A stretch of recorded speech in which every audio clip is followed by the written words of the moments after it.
What's up guys, ayan ay bugid time na naman tayo at samahan nyo na naman ako dito sa ating panibagong araw, panibagong vlog na naman. Ayan guys, at bali hindi pala natin tinanggal pa yung lambat na tinaan natin.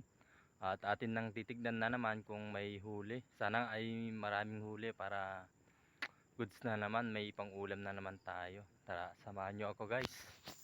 Punta na nga tayo dun sa ating lambat guys, ayan. At malapit na tayo. Ayan nga ay nandito na tayo sa ilog at papunta na tayo dun sa tinaan natin lambat. At nandito na nga tayo mga lods at atin lang tatanggalin. Tatanggalin lang muna natin bago natin pakita mamaya kung may huli. At ayan na yung huli natin mga lods at kokonti lang. Iilang piraso lang yung huli natin ngayon. Pero okay na rin. Marami naman tayong huli kahapon kaya okay na rin to. At kahit konti nga yung nakuha natin mga lods at ito ay may gulay naman tayo.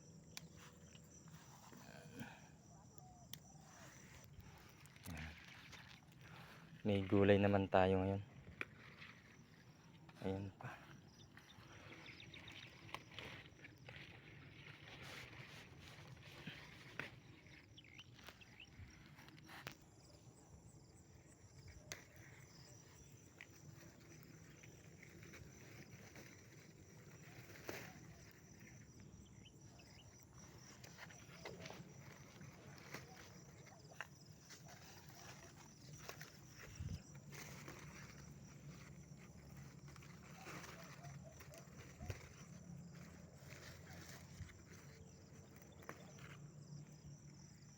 At ayan nga mga lods at may gulay tayo. Ayan.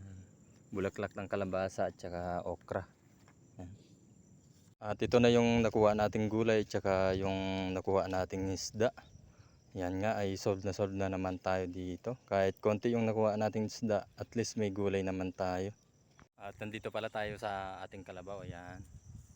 Si Bienan pala yung nagpapakain muna dito. At pupuntahan naman natin yung ating baka doon sa loob dahil dinala na natin kahapon. At nilagay nga natin doon sa loob at pupuntahan na natin para bigyan din ng pagkain.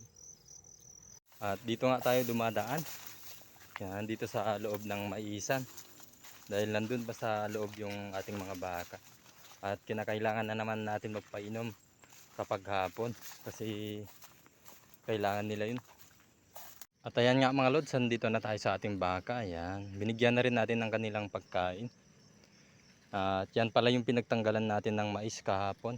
Kaya ayan ay binigay na lang natin para mabusog din sila. Ayan, mga lods, at nandito nga tayo sa loob ng maisan. Pero hindi nila to tinaniman ng mais. Kaya yan ay nilagay natin yung baka natin dito. At papainumin na lang natin mamayang hapon.